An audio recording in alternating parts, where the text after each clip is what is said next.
Yesterday, I made a video. My dad was on VA-ECMO for cardiac arrest. He got decannulated. Was he too early? He has deteriorated. And today, I want to look at the next episode there because this is a client we're currently working with.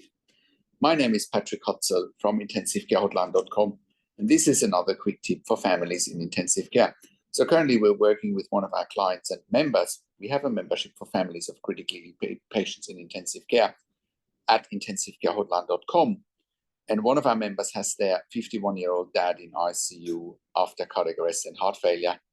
And he was placed on VA-ECMO for about 3 weeks. VA-ECMO basically means that the ECMO machine or bypass machine is taking over the function of the heart to let the heart recover, if possible at all. Now, the heart has recovered to some point, but a couple of days ago, they changed him and took out the ECMO cannulas and ECMO machine.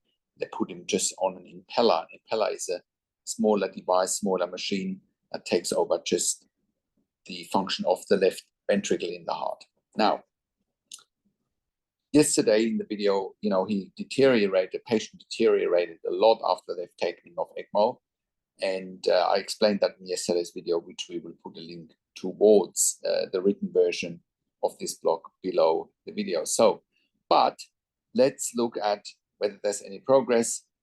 I'm just reading out the doctor's notes. Obviously, this is a client we're working with one-on-one. We have access to the medical records. I'm not giving away any names here whatsoever, of course, but I will read out what's happening today, and you can have a look how, whether the patient sort of has improved or not. I will comment on that in a minute. So he's still on the Impella. Epinephrine is running at 0.25 micrograms per kilo per minute. The CVP is between 8 to 9, which means it's not too high. CVP is central venous pressure. It gives an indication of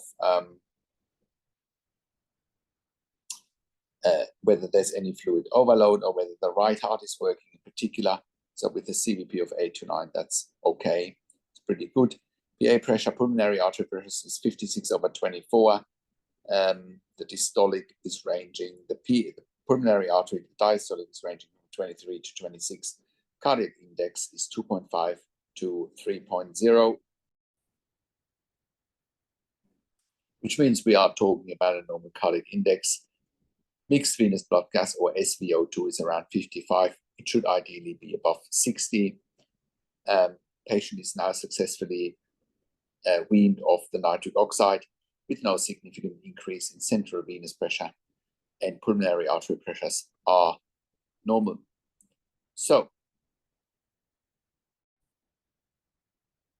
he is now also weaned off the levofed and the vasopressin, and an attempt to wean epinephrine is also being made if you can tolerate that.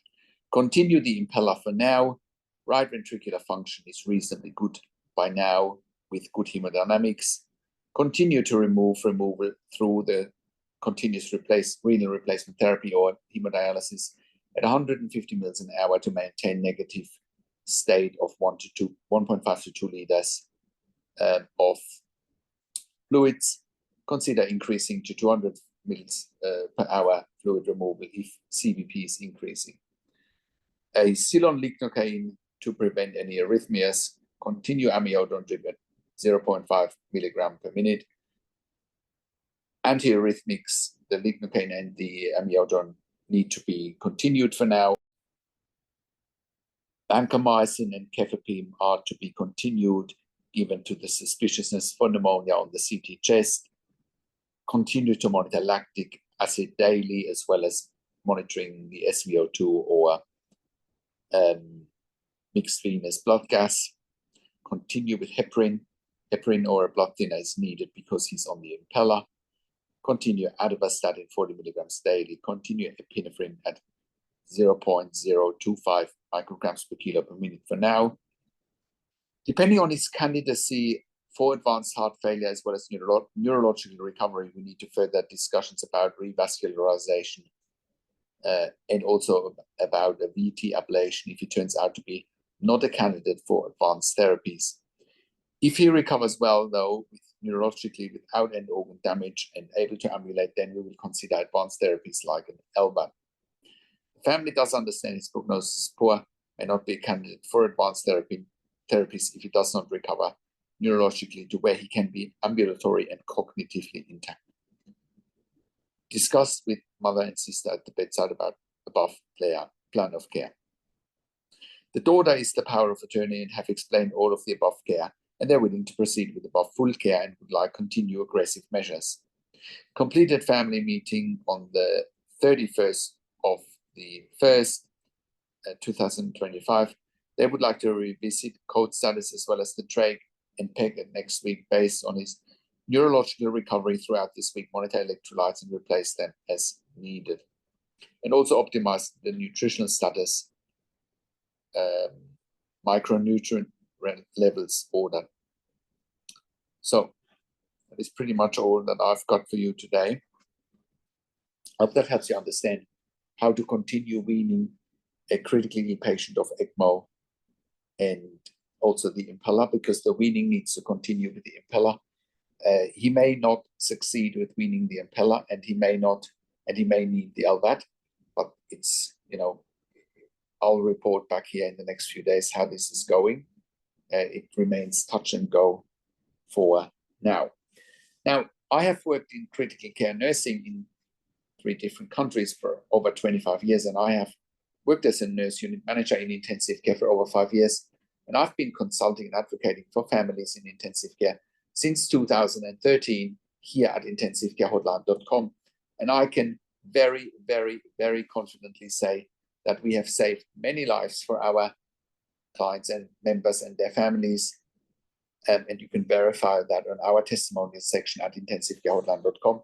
And you can verify it on our intensivecare-hotline.com podcast section where we've done some client interviews. And that's one of the many, and you can join a growing list of members and clients that we've helped over the years, hundreds and hundreds of members and clients we've helped over the years. And we improve their life instantly when they have a loved one critically ill in intensive care. Our advice is absolutely life-changing. And once again, you can verify that on our Intensive Care Hotline podcast section at intensivecare-hotline.com or on our testimonials section at intensivecare-hotline.com. And that's one of the many reasons why I do one-on-one consulting and advocacy over the phone, Zoom, Skype, WhatsApp, whichever medium works best for you. And I talk to you and your families directly. I handhold you through this once-in-a-lifetime situation that you simply cannot afford to get wrong. When I talk to doctors and nurses directly, I ask all the questions that you haven't even considered asking, but must be asked when you have a loved one critically ill in intensive care. I also represent you in family meetings with intensive care teams. We also do medical record reviews in real time so that you can get a second opinion in real time. We also do medical record reviews after intensive care if you have unanswered questions, if you need closure, or if you are suspecting medical negligence.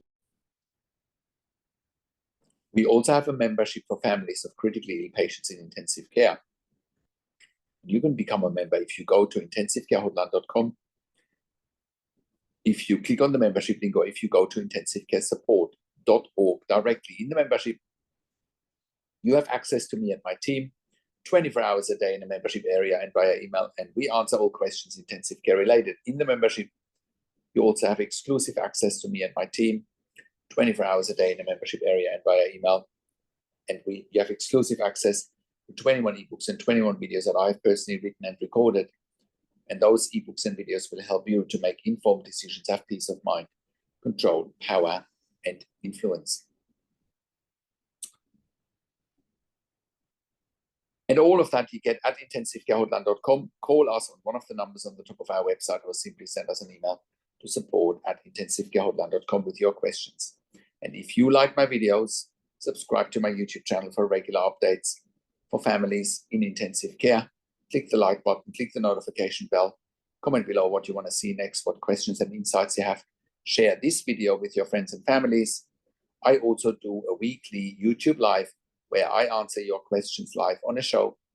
You will get notification for the YouTube live if you are a subscriber to my email newsletter at intensivecare-hotline.com, or if you are a subscriber to my to my YouTube channel here. Thank you so much for watching. This is Patrick Hutzel from intensivecarehotline.com, and I will talk to you in a few days. Take care for now.